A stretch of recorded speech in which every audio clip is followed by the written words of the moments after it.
3 jam jelang laga, supporter Timnas Indonesia sudah memadati Stadion GBK. Ya, supporter sudah mulai menukarkan tiket di gerbang ring 1. Pantauan Metro TV, supporter Timnas Indonesia sudah memerahkan Stadion GBK sejak sore tadi. Supporter sudah menunggu lebih awal sebelum gerbang ring 1 stadion utama dibuka pada pukul 17. Petugas meminta penonton untuk berbaris agar proses pemindaian tiket dan wajah bisa lebih tertib. Antrean supporter bahkan tumpah ke jalan di dekat ring 2 Stadion GBK. Petugas kawasan bersama polisi bahu-membahu mengatur barisan penonton agar tak menghalangi lalu lintas. Untuk mengetahui informasi selengkapnya sudah bergabung sama kami Bernardine Mario langsung dari Stadion GBK. Ya, Bernardine, bagaimana antusiasme supporter jelang laga Timnas malam ini? Ya, Kevin dan Zilvia, saya ingin ralat dulu kalau tadi di laporan sebelumnya saya katakan bahwa nanti pintu masuk ke Stadion Utama Gelora Bung Karno akan dibuka pada pukul 6:30 malam. Tampaknya dari pihak keamanan ini sudah mulai membuka pintu masuk bagi para supporter yang ingin menonton langsung laga antara Timnas Indonesia melawan Bahrain sejak pukul 5 sore tadi. Ini total tampaknya nanti akan ada 77.000 supporter yang akan memenuhi Stadion Utama Gelora Bung Karno dan akan memerahkan laga pada malam hari nanti. Dan dapat dilihat ini sudah ada antrian di pintu 10 sampai dengan pintu 11A sejak pukul 5 tadi, sejak pintu menuju ke Ring Road Stadion Utama Gelora Bung Karno dibuka. Ini sedikit ini supporter sudah mulai masuk nih, Kevin dan Zilvia, menuju ke dalam area Stadion Utama Gelora Bung Karno untuk mendapat kursi, memantapkan posisi duduk untuk nanti mendukung langsung skuad Garuda yang akan menghadapi Bahrain dalam laga lanjutan kualifikasi Piala Dunia 2026 zona Asia. Dan supporter yang hadir ini tidak hanya datang dari Jabodetabek saja, namun juga datang dari luar Pulau Jawa. Dan ini sudah ada 3 supporter di sebelah saya yang tadi sedang antri, tapi saya sengaja tarik untuk memberikan testimoni antri di laga Timnas Indonesia melawan Bahrain pada malam hari ini. Selamat sore Mas semuanya. Ya, selamat sore. Mas boleh merapat ke sini. Ini boleh diperkenalkan dulu namanya siapa saja. Dengan Mas siapa di sini? Saya Wildan. Mas Wildan. Saya Riko. Mas Riko? Saya Fakih. Mas Wildan, Riko, Mas Fakih, ini teman kantor atau teman main bola atau seperti apa nih? Boleh dijelaskan dulu nih Mas. Mungkin Mas Riko. Ini kita berawal dari konten TikTok ya, Shortmatch. Kita ketemuan itu berjanji di tanggal 25 kita ketemuan di GBK. Berarti ini Timnas Indonesia nggak cuma untuk lolos Piala Dunia, tapi menyatukan para supporter yang tersebar di berbagai ini. Ini Mas Riko datang dari mana berarti nih? Kalau ketemu di media sosial? Kalau saya dari Bali. Masnya datang dari? Saya dari Sidoarjo. Sidoarjo. Saya dari Demak. Ini pemirsa ini datang dari Bali, Sidoarjo, Demak, dan disatukan di Stadion Utama Gelora Bung Karno lewat media sosial karena sama-sama cinta sama Timnas ya. Betul. Nah, ini aku mau tahu dulu nih, cinta sama Timnas kemarin melihat laga lawan Australia nih, gimana sih perasaannya mungkin dari Masnya?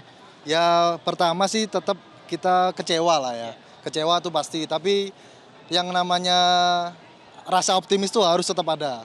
Jadi kita pasti yakin hari ini paling nggak menang tipis oke lah, nggak apa-apa. Yang penting hari ini harus positif, harus poin 3. Oke, Gitu. optimis ya. Kalau Mas Fakih, ini gimana tadi? Optimis dengan laga Indonesia melawan Bahrain, Indonesia bisa menang? Ya optimis 3 poin. Skornya 3-1 sih menurut gue. Ya. Nah, kira-kira apa aja sih Mas yang harus dibenahi dari laga Australia nanti, laga lawan melawan Bahrain tadi, kalau kita berkaca pada laga lawan Australia kemarin? Menurut saya sih di backnya sih. Kesalahannya si Patrick tuh backnya nggak ada Ridho, masukin di leg kedua, jadi agak susah gitu kan backnya. Jadi kurang kokoh lah ya di belakang, makanya sering kecolongan. Kurang chemistry. Nah, kita kan sebelumnya juga pernah bertemu dengan Bahrain ini. Kalau dari Mas Riko melihat laga lawan Bahrain kemarin itu kan kita sebenarnya bisa menang. Nah, apa nih harus juga dibenahi dari para pemain Timnas supaya nanti di Stadion Utama Gelora Bung Karno di kandang kita sendiri ini kita bisa menang? Yang pertama, kita kan habis kalah dari Australia 5-1. Itu yang pertama itu yang harus dibenarkan mental. Mental kita harus dibenarkan supaya nanti kalau misalnya kita sudah bertanding, itu mental kita sudah naik. Udah optimis, percaya diri, agar supaya nanti mainnya lepas dan tidak ada beban. Untuk dari saya sih, pemain yang di lini belakang seperti kayak misalnya Jaises dan Ridho atau Hapner, itu saya pegang dari 3 back. Karena Timnas ini masih belum terbiasa dengan 4 back. Karena kita dari match ke match yang sebelumnya itu timnas selalu pakai formasi 3 back. Iya. Mas Riko tadi bilang 3 back. Kalau Mas, percaya dengan 3 back atau 4 back pada malam hari ini supaya bisa menang lawan Bahrain? Formasi 3 back. Sama. Formasi 3 back. Berarti formasi 3 back. Kalau Mas? Sama, Sama, 3 back. formasi 3 back. Ya, nanti kita lihat langsung di lapangan saja bagaimana nanti Patrick Kluivert akan meramu 11 pertamanya akan ke formasi 3 back atau 4 back. Tapi intinya kita optimis bahwa Indonesia akan menang ya. Oke. 3 poin. 3 poin ya? Iya. 3 poin. Oke, boleh dong kita minta lihat ya ketika aku teriak Indonesia, kita teriak Indonesia bareng-bareng ya. Indonesia! Indonesia! Indonesia! Indonesia! Indonesia! Indonesia! Nah, itu tadi Mas Riko, semuanya terima kasih, selamat antri masuk dalam Stadion Utama Gelora Bung Karno, semoga kita menang. Mas Riko, selamat menonton Mas, selamat menonton, kita doakan Indonesia bisa menang. Terima kasih banyak. Nah, itu tadi Kevin dan juga Zilvia, bagaimana antusias supporter yang datang jauh-jauh dari luar Pulau Jawa dan di Pulau Jawa juga. Dan tadi 3 orang yang saya wawancara ini tidak kenal satu sama lain. Kenal karena dari sosial media saling melempar komentar positif terkait dengan bagaimana perjalanan timnas Garuda mengarungi kapal di samudra menuju ke Piala Dunia 2026. Nah, ini kita sempat kemarin terkena badai kalah 1-5 dari Australia, tapi tadi dari 3 orang supporter yang saya wawancarai mengatakan kita harus tetap dukung timnas Indonesia siapapun pelatihnya, apapun strateginya.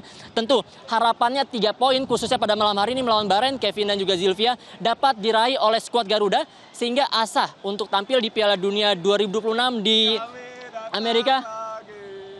Kevin, ini supporter yang setia, bahkan di Australia saya lihat paling kencang teriaknya. Iya dong, harus dong buat Indonesia. Tapi suaranya meledak kan ntar. Gimana? Indonesia. Kemarin di Australia gimana tuh? Nonton permainan gimana? Nonton di sana seru banget. Udah gitu kemarin kan ada attendance-nya 35.000, 17.000-nya, correct me if I'm wrong, 17.000-nya orang Indonesia. Dan sekarang kebayang 78.000 full pack orang Indonesia semua.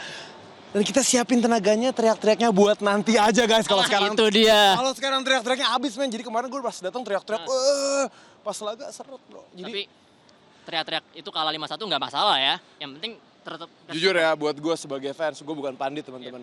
Dari sudut pandang fans, kalah 1-0, 2-0, 3-0, itu juridiksinya, capacity-nya itu udah di tim kepelatihan sama federasi. Mereka akan melakukan evaluasi. Tapi kalau gue dari fans, kalah 1-0, 3-0, 4-0, bounce back aja di next pertandingannya, fokus untuk meraih 3 poin di sekarang lawan Bahrain, bener nggak? Nah, ini sebagai salah satu fans setia yang datang bahkan Indonesia ke Australia, sekarang di sini ada lagi. Pesan dong buat supporter yang kemarin mungkin agak kasih head comment, kita tahu mereka kecewa, tapi pesan untuk malam ini supaya Indonesia menang lawan Bahrain? Oke, soal hate speech menurut gua itu gini, setiap orang berhak untuk ngasih opininya, berhak untuk mengutarakan kekecewaannya, tapi kadang-kadang banyak orang yang nggak tahu mengartikulasikan kekecewaannya. Jadi kadang jempolnya lebih cepat daripada kemampuannya untuk berpikir bahwa itu bisa mencederai perasaan seorang, bisa ngerusak mood banyak pihak gitu. Jadi cuma ngelempar aja lewat ketikannya. Jadi menurut gue sekarang fokusnya jangan sama hate speech-nya, jangan sama hate comments-nya, fokusnya sama gimana Indonesia bisa ngeraih 3 poin lawan Bahrain, and then fokus lagi gimana kita menang lawan China, terus seri lawan Jepang, and then kita ada di Piala Dunia. Gitu aja fokusnya. Saya yakin Mas Bimo pasti lupa, saya sempat wawancara beliau waktu lawan Arab Saudi, dan waktu itu bilang menang 4-0 dan nyatanya menang setengahnya. Hari ini dong prediksi kayaknya menang nih kalau Mas Bimo yang berapa skornya? 6-0 lah, biar 3-0 Indonesia. 3-0 ya. Oke. Nah, Mas Bimo nih datang sama siapa aja nih? Boleh? Kita boleh dong masuk. Nah, ini dia rombongannya Mas Gandra Bimo yang hari ini datang ke Bahrain. Mas Bimo, pimpin chance sebelum masuk ke stadion dong. Kami datang lagi, timnas Indonesia. Akan bernyanyi, menangkan kembali. Itu dia tadi. Ini Mas Bimo udah teriak-teriak, suaranya udah mau habis, Kevin dan Zilvia. Dan karena ini laga ini akan jadi laga sangat krusial untuk menentukan kemenangan Indonesia dan lolos ke Piala Dunia. Saya langsung kembalikan ke studio, Kevin Zilvia. Oke, baik. Terima kasih atas informasinya Bernardin Mario langsung dari Stadion GBK Jakarta. Download Metro TV Extend sekarang.